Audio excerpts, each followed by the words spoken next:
This fact just dawned on me, but we could already be in World War III and not even know it. There's people within our own very government saying right now that the United States faces more threats, more enemies, is fighting on more fronts than they did since World War II, and they're not wrong. Now, you might be asking yourself, why is the United States doing this? Why did Donald Trump flip-flop? What is the bigger goal and objective here? And in this video, we're going to address that. And to me, it's very simple. It's about maintaining the U.S. petrodollar, maintaining U.S. hegemony all around the world, keeping the dollar as the world reserve currency, establishing an Israeli, Saudi Arabian, Sunni-led dominance of the Middle East, and of course, making the military-industrial complex, aka the deep state, more powerful and more rich. I'm going to explain that and a lot of other news that, of course, you will not hear on the American mainstream media. Now, before we get started, here's a screenshot of 5 of the latest videos I made. As you can see, YouTube demonetized 4 of them, only monetizing the one with the least amount of views. By this rate, I will not be able to continue to work for you as an independent journalist. So if you can, your participation and your donations are more important than ever, and even $5 means the world to us on wearechange.org/donate. Now moving on, there is no way any rational human being could objectively look at Donald Trump's response and justification for his latest actions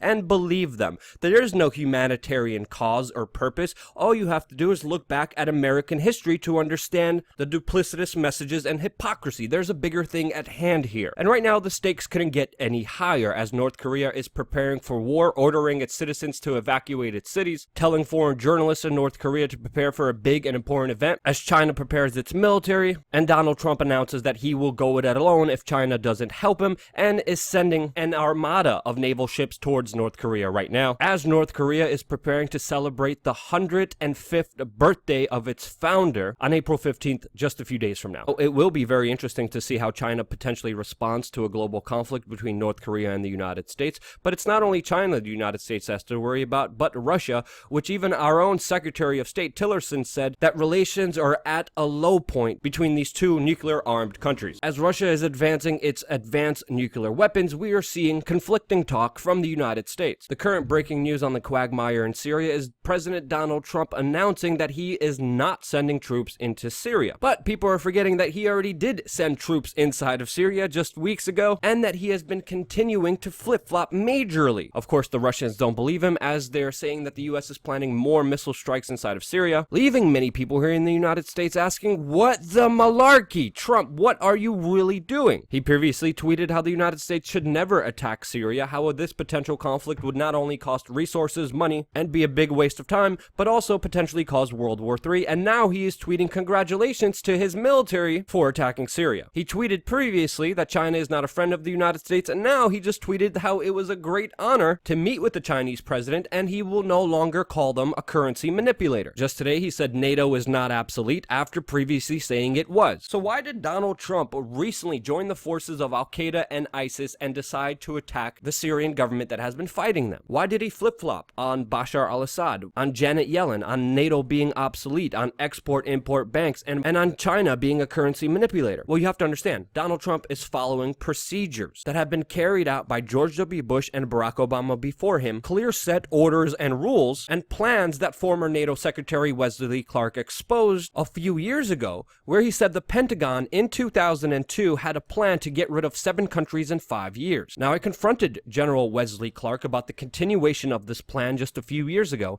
and he looked like he saw a freaking ghost. This is a video you must see. It will be in the description below. But Wesley Clark outlined a plan by the U.S. Pentagon to get rid of Iraq, Libya, Lebanon, Syria, Somalia, Sudan, and Iran. A plan that was supposed to be secret until he released it. And guess what? We have been seeing the mimic of this plan by Donald Trump, especially when he introduced his immigration travel ban, where he banned 7 countries, Iraq, Iran, Syria, Sudan, Somalia, Libya, and Yemen, from traveling to the United States, further angering and destroying relations with those countries. Now, if you replace Yemen with Lebanon, this is the same trajectory that the U.S. Pentagon was planning for all the way back in 2002. And as soon as we saw that, we were like, what is Donald Trump doing here? Why is he following through those plans, angering those nations? Told you you should be skeptical of Donald Trump, not trust him, be careful of his next moves, and the intervention of the deep state on his campaign. And guess what? He has been carrying out those programs, leaving many people to question, wait, why wasn't his arch nemesis, Saudi Arabia, which he called out during the election campaign as being the finances of terrorism,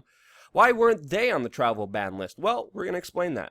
And to understand that, you have to understand the petrodollar. One of the main reasons why the United States is as powerful as it is right now is because of the global trade and commerce in US dollars. In 1971, Nixon shocked the United States after abandoning the international gold standard and moved it towards a fiat system which became valued on the petrodollar. Now, the US petrodollar was created after Henry Kissinger struck a deal with Saudi Arabia in 1973 that maintained the US dollar use and dominance in world trade. According to this deal, Saudi Arabia could increase oil prices, but the stipulations was that they had to sell their oil for US dollars only in the international market. Additionally, the United States guaranteed continuous rule of House of Saud, and US also pledged military support to Saudi Arabia to help maintain its security. Now, with this major decision in 1973, if Saudi Arabia ever decided to change the system or to receive money in another currency except for the US dollar, the dollar would collapse. And this, of course, would explain the cozy relationship that the United States has been having with the number one financer of global terrorism, jihadism, the number one exporter of Wahhabism, you know, the country that persecutes women and kills gays. Yeah, that country, Saudi Arabia, establishing mainly a Sunni alliance with Saudi Arabia and, of course, Israel in the region to dominate against any other threats. And as we know, Saudi Arabia, even though it has been declassified that they had a role in the 9/11 terrorist attacks on American soil, they really hate Iran because Iran threatens the Middle East hegemony from them since they are both major oil producers. And the United States with Israel and Saudi Arabia have been working together in order to topple Iran, which further explains why Syria and Iran are working together and fighting alongside together against the rebels inside of Syria that Israel has been helping and Saudi Arabia has been financing along with the United States. Now, some people believe that this is all over a pipeline, but I believe it's a lot bigger than this. And the pipeline theory does make sense on some aspects, since Saudi Arabia and Qatar would potentially build a pipeline through Syria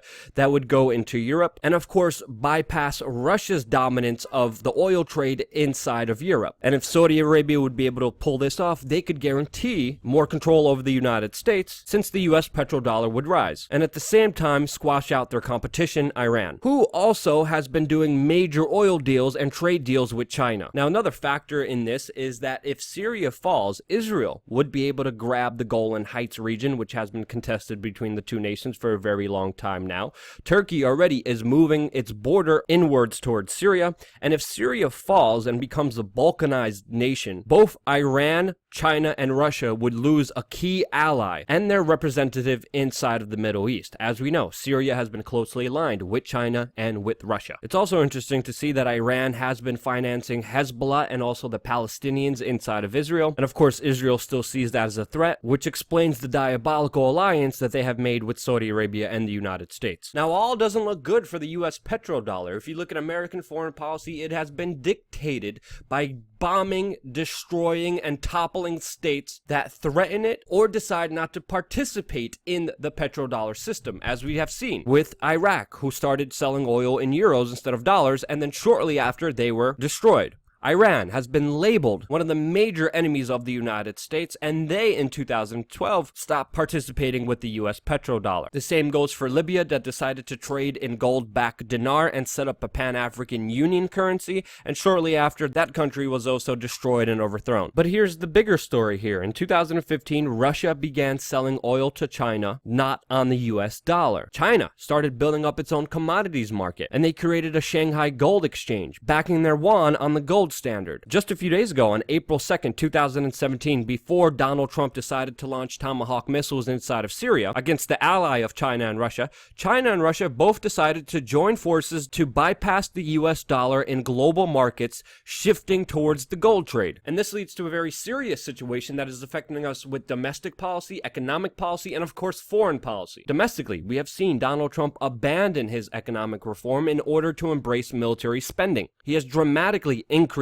military spending as well, while cutting back domestic programs in the United States. And of course, the dollar is in trouble, which could explain Donald Trump's latest flip-flop on Janet Yellen, cozying up to the current Federal Reserve chair, since ultimately they have been playing the Ponzi scheme game of the US petrodollar for a very long time. And they hold the key to artificially keep the US economy running, even though it's based on digital zeros that no one could really verify, but only stand because of trust and use. And with that kind of overinflated, bloated, debt-ridden system.